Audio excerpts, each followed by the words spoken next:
today we're going to go over purchasing a site survey for a property. So there's a couple steps. First step is the property address. And what I like to do with the property address is actually just go to Google, because really what we want to do, and here's the address here, what we want to do is figure out what township this is. So when I search this, it is saying Parry Sound over here on the right, but you know, we want to figure out what township, and I think, you see here, actually this is not doing very well. It's not showing me the township. It's saying in Parry Sound, but it's actually in Seguin. So let me just see if we can change this. It's not showing at all. So another way we can do it is through Canada Post. Post.ca. So we could find a address. There's a find an address thing here. Tools. Find a postal code. So we can type in the address here. And this, actually let's just type it in without the thing here. Yeah, so I mean, this does actually say our address, but in general, you might need to do a bit of Googling around for the address. And where that's going to go is we want to understand where we are in terms of a GIS database. So there's a few different databases. I'm going to go back to Google here. The area we're in right now, which is, I guess, the district of Parry Sound, basically utilizes, maybe I'll pull my pen out here, this whole kind of area utilizes one GIS, basically this whole thing here, and it's called the West Parry Sound Geographic Network. And again, very much dependent on the property and what we're doing. How do I clear this exit drawing? So that didn't work out very well, but you can use this Canada Post thing. You can try to use Google.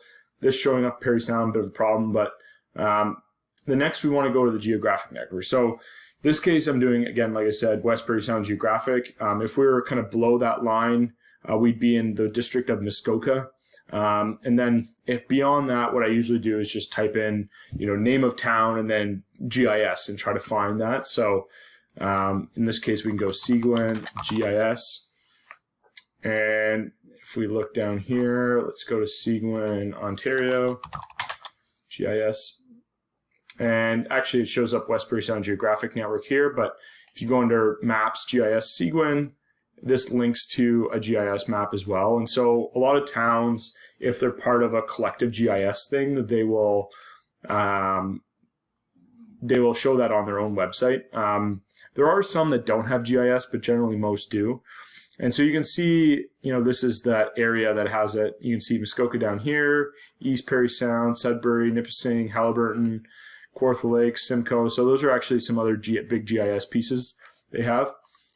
So in ours here, we can, actually didn't know I could rotate there. We can type in the address.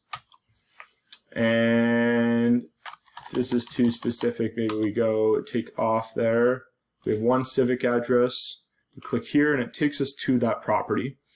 And so once we get to here, we can click on the property here, and this will give us our legal description. And so in our legal description, we'll have this number here. So 42 actually means Parry Sound.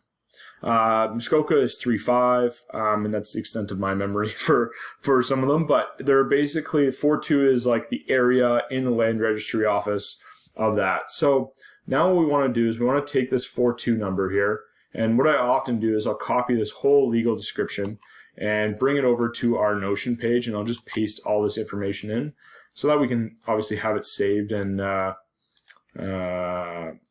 we can use that later. So I'm just going to go here and edit. I'm going to remove link. Let me see if I can do it on this one here. Edit, remove link. Now I can copy this 42 number. And so this 42 number just means it's a registered plan at the Land Registry Office. Now we want to go to onland.ca.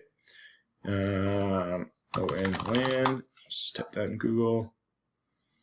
So here's the Ontario Land Registry. And so let's go to ON Land. we're going to go to documents here.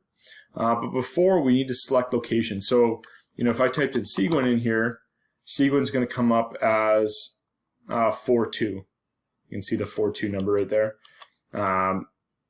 So 42.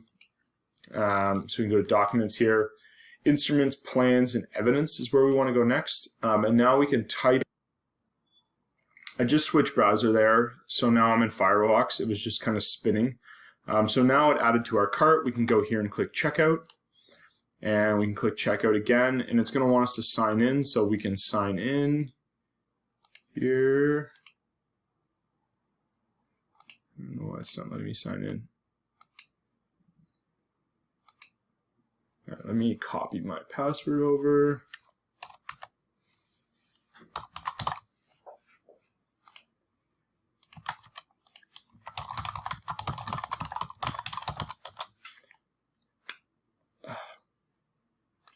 All right, we just changed our password now, and we have this in our cart. Let's click checkout. Let's commit to payment. And I guess what I just did back there, you can, I think, add your own email in, but I should be able to just click submit payment here. And it should bill my credit card. And now it's going to email this, but in this case, we could just download this survey. And here's the historic survey for that area. So this is that kind of land parcel right here, I believe.